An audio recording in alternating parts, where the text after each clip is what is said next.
Well, thank you for coming, gentlemen.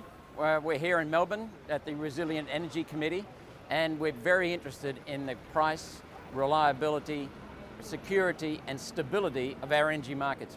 Last week I was travelling through, or the week before, sorry, I was travelling through southwest Queensland. As we often do in One Nation, we go out and listen to the electorate and listen to people's needs, and the number one need at every place was energy prices and energy availability and energy security. Even as far out back as Charleville, they said that they can't develop their next piece of infrastructure, their next business there, another abattoir, because of the unavailability of electricity. Electricity prices are destroying our competitiveness in the rural sector and in manufacturing and in mining. And we have to bring back reliability. We have to get back to the basics of what energy is about. It's about driving our economy. So at the moment, it's driving our economy into the ground, and we've got to stop that. Just how difficult do you think it is to address electricity reform?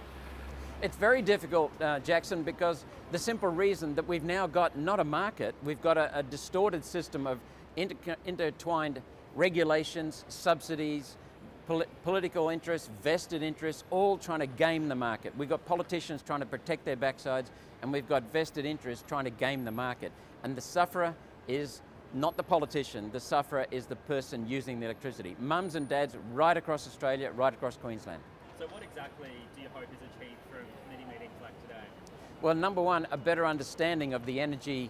I'm not going to call it a market because it's not a market, the distorted energy production and distribution system, and understanding what are the leverage points. We've already got AGL in there, a major producer of energy, admitting that the intermittence, the increasing use of intermittence, and notice he called that intermittence, not renewables, the increasing use of intermittence is severely affecting the electricity market. Just on another matter, do you support your leader's stance questioning the effectiveness of vaccinations? Well, the number one thing that Pauline questioned, and I support her entirely, is that this is an issue for parents. They're the ones who need to make that decision. Parents take responsibility in our society for their children, and it's up to the parents then to talk to the doctors and make a decision accordingly. Some people have condemned her comments, and some within the medical industry have called her to retract her comments and to make an apology. Do you think that's necessary, or do you think her comments have been misconstrued? Her comments have been taken out of context and distorted for cheap political tricks. As usual with Pauline, that's what they're trying to do to her. She said something entirely responsible. The responsibility for looking after children and making decisions about children's health is with the parents. That's how our society is structured, Jackson. She mentioned a test to ensure your child is not allergic to the vaccine. Are you aware of what that test is? No, I'm not. I would encourage people to go and talk to their doctors. And just finally, do you believe Vladimir Putin is a strong leader?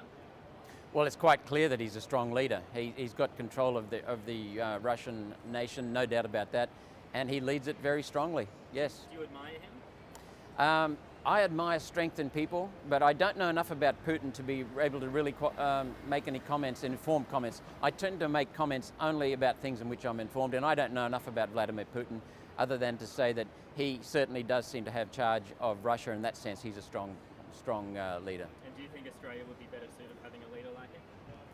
Well, I'm not going to make comments about having a leader like Putin because I don't know Putin, as I just said, but we need strength back in politics. We need more people like Pauline and myself who are willing to say the things that need to be said and do the things that need to be done. Too many people in this country are running away from the core issues and not facing them, and they're neglecting our responsibility to the people of Australia and the people of each state. We need to face up to issues, call them what they are. We need to face up to 18C, we need to face up to energy prices, we need to face up to taxation, we need comprehensive reform of taxation. We need to not continue running away from these things. We need to call them for what they are. We need to face up to immigration. We need to face up to blue tape from the UN, destroying our country's competitiveness. Pseudo-green tape from the UN also, and red tape that's choking our country. And we need to face up to things like infrastructure, water policy. Murray-Darling Basin is being destroyed right now, or rather the economy within the Murray-Darling Basin is being destroyed. Farmers getting tossed out of work because of water buybacks that are funded by taxpayers, and actually we've got taxpayers in this country through climate policies, energy policies, water policies, funding the destruction of industry right across this country, and that has got to stop, and people have got to stop pussyfooting around, Jackson. They've got to face up to the issues. That's what politicians must do. and we need people with strength to do that. And so far, only Pauline Hanson's One Nation politicians are willing to speak and say the things that need to be said and do the things that need to be done. Just finally, do you believe Putin was responsible for the downing of MH17, which ultimately killed dozens of Australians? There are so many people in between. There's a media now that's questioned increasingly by people around the world. We have to rely on them. And then there are politicians from various sides making points. I don't know enough about it to make a comment.